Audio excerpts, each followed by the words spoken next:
The other day, Linda was trying to look my account up on Facebook and couldn't find me. She was typing in Wayne Braun, but the problem was when I set up my Facebook account, I set it up as Wayne M. Braun. I've always done that. I've always kind of included my middle initial or middle name.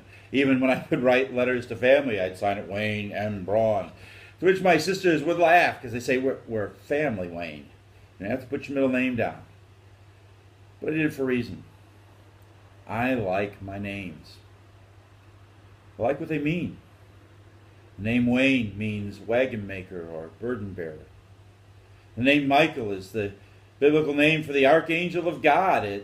It's a Hebrew name that means or asks a question, who is like God? Now, I don't know if my mom and dad thought about the meanings of my names when they gave them to me, but God has used them in my life. He uses my first name to remind me that I don't need to carry the burdens of life alone. I have a burden bearer in my life. I have the Lord Jesus.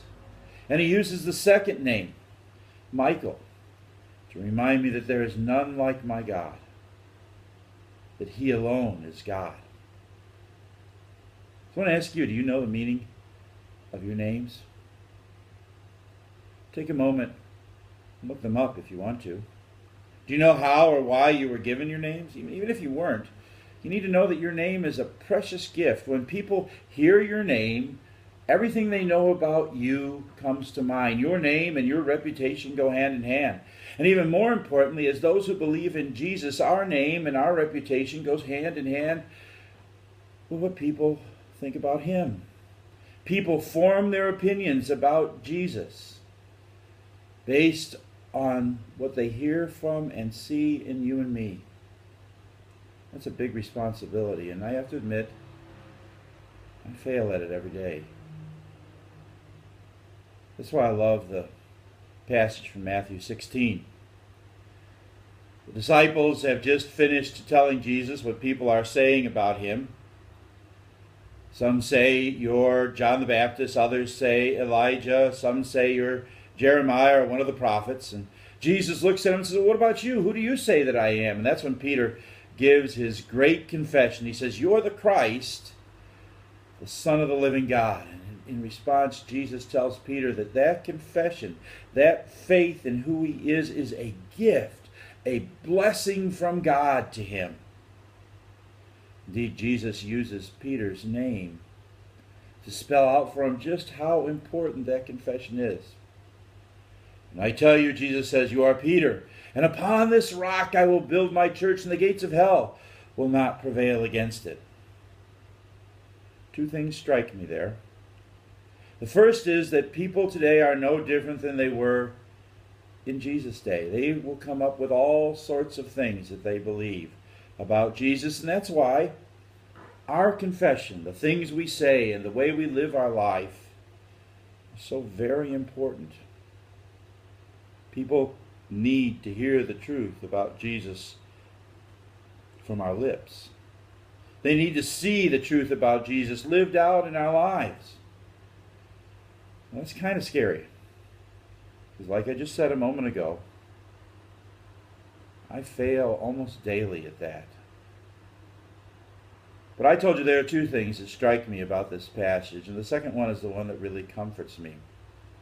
This passage is often misunderstood to mean that Peter, the person, is the rock on which Jesus builds his church. And it is true, the name Peter means cliff or rock. But Peter's not the rock that Jesus is pointing to.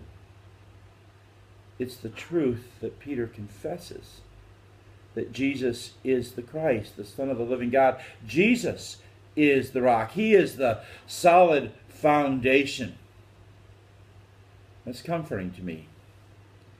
We aren't inviting people to put their hope in a feeble, weak, sinful man. We're not inviting them to build their hope around us. And how wonderful we are, because we're not. We're inviting people to see the true rock on which faith is built.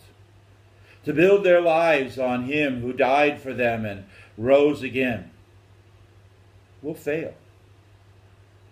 But Jesus is the rock against which even the gates of hell cannot prevail. I think That's why Jesus emphasized the meaning of Peter's name. I think he knew that Peter was going to stick his foot in his mouth from time to time, was going to fail from time to time, too often probably, the way we do. And so Peter is given this reminder from Jesus, this reminder that, Peter, you're not the rock, but you have one who is. You have Jesus, the true rock. And you know what?